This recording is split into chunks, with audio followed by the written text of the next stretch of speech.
Hi everyone! Welcome po sa aming YouTube channel. So, magvo-voiceover ako sa video na to and I think this is my first time. So, last 2 months ago, I think it's August now, 2 months ago, umuwi kami ng Philippines because my mom passed away.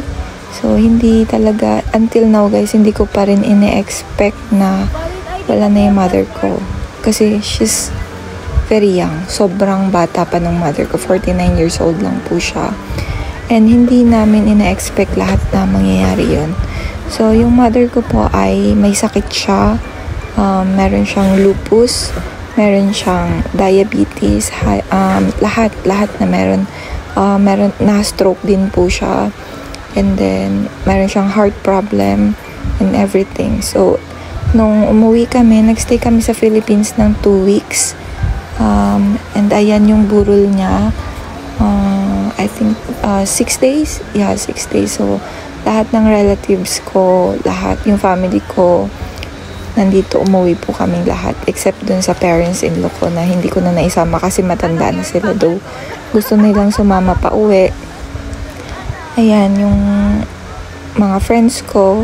So, lahat po sila pumunta. And, ayun, actually, before this guys, umuwi na din kami ng Philippines around March kasi nga sobrang may sakit na talaga yung mother ko noon. And then I'm hoping na sana maging okay siya nung pag-uwi namin. And then naging okay naman siya. Medyo ayun, nakauwi siya ng bahay after hospital. And then after 1 month ibinalik ulit siya sa hospital kasi nagkaroon siya ng minor stroke. And then ayun na, nagtuloy-tuloy na hanggang sa yung lupus niya kumalat na sa ulo niya. Hanggang sa hindi na kayang i-treat ng gamot. And yung hospital sa atin, hindi nila masyadong, hindi, parang pag ganun guys, sobrang lala na wala na talaga silang magagawa. And then that time, sinuggest ng doktor kung papalagyan daw ng, yung mga last few days, tinanong kami ng doktor and nag-ask sila na magpirma yung kapatid ko ng waiver. Kung lalagyan ng tubo, yung parang sa may leeg ng mother ko ba yun. Kasi nga, syempre, nahirapan na siya huminga. And then, nag-ask kami kung para saan yun. Sabi ng doktor, para medyo madagdagan pa daw yung buhay niya. So, medyo nahihirapan na yung mother ko, guys. Kasi yung skin niya, parang pumuputok na yung kasi wala nang, yung ugat niya, nagbara na din. So, yung dugo, parang lumalabas na sa balat niya, ganun. Nag-purple na rin yung skin niya. Yung balat niya sa may kamay niya kung saan tinutusok yung dextrose, naging purple na din. And then dun may lumalabas na dugo na kasi hindi na talaga kaya. And then nag-decide kami na wag na lang kasi sobrang nahihirapan na siya. Hindi na rin siya nagre-response pag tinatawag namin or kinakausap namin. So as in wala na talaga. Kaya nag-decide kami na let her go. So yun, medyo mahirap. I think iisipin ng iba na medyo selfish. Pero, mas okay siguro na i-let go na lang kasi kaysa mahirapan siya sa sitwasyon niya. And yun, sa sobrang sakit ng nararamdaman niya kasi wala naman ang magagawa. So, ayun guys, ngayon ilang months na ba? June, July, August, I think 2 months. Nag 40 days na din yung mother ko last month. So, yeah. Medyo mahirap mawala ng mother. Naiyak ako. Mahirap mawala ng nanay. Especially sobrang bata pa niya. And madami pang ma-experience yung mother ko, syempre. Madami pang opportunities, diba? Madami pang mga bagay na mapupuntahan siya. Ayun, yung mother ko guys, gustong-gusto niya nag-explore. Actually, nung dinala ko siya dito sa Korea, diba? Nag-Korea yung mother ko. 2 years siya dito. Mas madami pa siyang alam compare sa akin. Madami siyang mga lugar na napupuntahan. Mas madami siyang kilalang tao. Kasi sobrang friendly niya. Mas madami siyang friends. Lagi siya lumalabas every weekend. Kasama ng mga friends niya. Same sa Philippines. Kaya nung nawala siya, ang dami talagang pumunta sa burol niya kasi ang dami niyang kakilala, ang dami niyang kaibigan. So, ayun, nakakalungkot. Kaya guys, alagaan niyo yung mother niyo. Ayoko sana umiyak. Actually, nung nawala yung mother, hindi ako masyado umiyak kasi ayoko na maramdaman niya na nalulungkot kami na wala na siya. So, ayun, nung umuwi kami guys, after nung libing, in-enjoy na lang namin yung kapatid ko especially. Meron akong kapatid na medyo bata-bata pa siya. She's only 15. Siya yung bunso naming kapatid. And buhay pa yung father ko. So, siya yung guardian ng kapatid ko ngayon. Kasi yung iba kong mga kapatid, malalaki naman na sila. So, meron na silang kanya-kanyang buhay. Wala pa silang asawa. So, ayan yung mga anak ko. Wala pa silang muwang sa mundo. So, hindi pa nila alam yung mga nangyayari. Alam nila na wala na yung lola nila na nag-alaga sa kanila nung baby pa sila. Pero mabilis sila maka-move on, diba? And si Justin, nagkasakit din siya sa Philippines. Nilagnat siya ng ilang araw. Ako din pala, nilagnat ako ng ilang araw. Kasi siguro dahil sa pagod. Akala ko nga, nagka-coronavirus ako that time. Kasi ang sakit ng lalamunan ko. Yung parang may spike. So, nag-corona test ako, which negative naman. So, ayun. Yung mga experience namin. Ay, yung tatay ng mga bata, nanguhuli siya ng butiki. Kasi walang butiki dito sa Korea, guys. So, gusto niyang ipakita sa mga bata yung butiki. Medyo na, ayan. And then, nagpunta din pala kami sa Peria. Kasi, nung, sumabay din yung fiesta. Sakto nung umuwi kami, fiesta sa amin. Sa lugar namin. So, sorry. Narinig yung sipon ko. So, pumunta kami sa Peria. Merong paperia si Mayor dun sa malapit lang to sa bahay namin. And sobrang nag-improve yung place namin. Yung lugar namin na isa si Pokot, guys. So, ayan. Meron na silang pa-fountain, paggabi. Hindi ko alam kung every night yan or pag fiesta lang. So, sobrang ganda nung improvement. Makikita mo talaga na at least kahit konti, may napatunguhan yung mga binabayad na tax ng mga tao, diba? So, ayan guys. And yung mga anak ko, first time nilang makapunta sa Peria. First time nilang ma-experience yung Peria.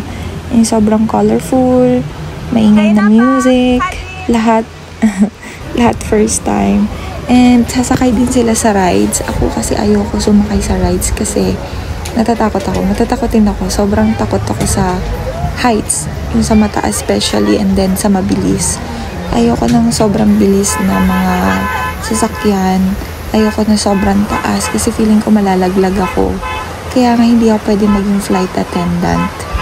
Kasi baka bago pa man ako, hindi pwede kasi yun. Pero kaya ko sumakay ng eroplano. Yun nga lang ay ayoko tumitingin sa baba. Basta yun yung pinaka parang something phobia, ganun. Takot sa heights. So, ayan, sila na lang yung nag-experience ng ride. Si Sofia din ayaw niya. Takutin din siya. Nagmana siya sa akin. Pero si Justin na yun, medyo malakas pa yung loob niya na sumakay sa mga rides na ganyan. And, ayan, dito sa Korea, na-experience na ni Justin yan, yung medyo malaki, Vikings. Dito sa Walmido, meron dito. And then sa Everland din. And then sa Lotte World, ayun, malalaki yun guys. Sobrang laki talaga. And medyo mataas. And parang yung tatay nila yung nag-i-enjoy lang. Yung anak ko hindi. So, sinulit talaga nila yung bayad nila. Ayan. Para nga, mukhang yung tatay lang nila yung nag-i-enjoy guys. Pero yung anak ko parang takot na takot. Ay bali yung kapatid ko palang bunso. Ayun siya yung katabi ni Justin. Umiyak siya dyan guys. Natakot siya. Kasi hindi niya ina-expect na. First time niya siguro sumakay. Ganun yung feeling. And ayan, natapos na nga. Natapos na yung kanilang rides. And nag-ikot-ikot pa kami dyan. Meron dyan, hindi ko alam yung mga tao, pero madaming mga klase ng palaro dyan. Yung dart ba yun?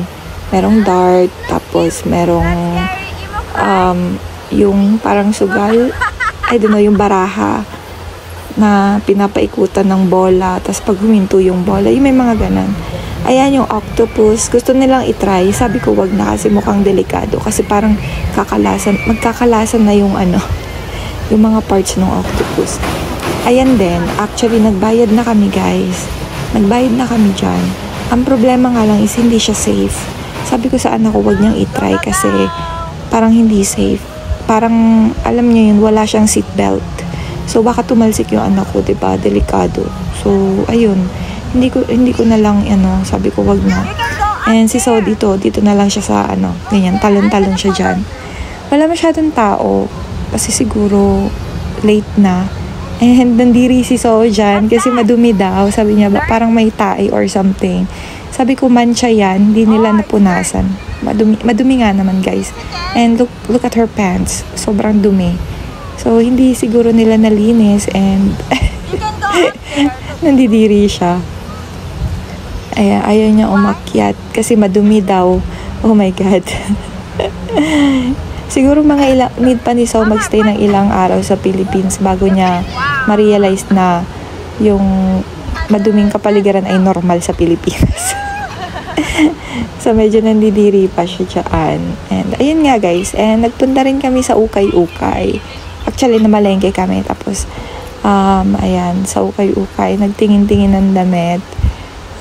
Kasi yung kapatid ko, sumali siya sa beauty contest. And, naghahanap kami ng white shirt and then skinny jeans. Then, eto guys, bumalik kami sa Bukid. Ito, sa bahay ng lola ko. Nalibing na yung mother ko niyan. And, pabalik na kami sa Korea niyan after 2 days I think. Nanguha kami ng pili kasi imbis na bumili kami sa bayan, madami namang pili trees dito. So ang ginawa ng lolo ko is pinaakyat niya yung kapatid ko para yun na lang dali namin. Then nagpagupit din si Justin. Gustong gusto niya yung haircut ng Philippines guys, si Justin, kasi yung style hindi nila magaya dito sa Korea, yung style ng haircut. And then, trinay din pala namin yung Jollibee dito sa may place namin kasi bagong open siya. Then, ayan, dinala ko yung buong family ko sa Jollibee. Di kami makapag-swimming kasi syempre, kakawala lang yung mother ko, diba? So, hindi naman maganda na mag-enjoy kami ng bonggang-bongga. Yun, tama lang. Siguro next time na uwi ko, dadali ko yung family ko sa, swimming or somewhere na mag-enjoy din sila. So, ayan, yung street food, OMG, na-miss ko to sobra. As in, oh my God, guys. So, ayan yung mga bagong establishment sa lugar kung saan ako lumaki. Meron ng shopping malls, Jollibee, McDo. I think they have McDo as well, Big Mac. And then, ayan, sobrang daming improvement. And yung street food na hindi ako makaget over. Nakakamiss siya. As in, super. Ayan, eto ganito yung lugar namin sa Bicol. Ganyan itsura. And then fiesta. Yung fiesta pala guys, June 20 and June 24. Ayun. Yung simbahan. And then the best yung sunset and sunrise dyan. Sobrang ganda.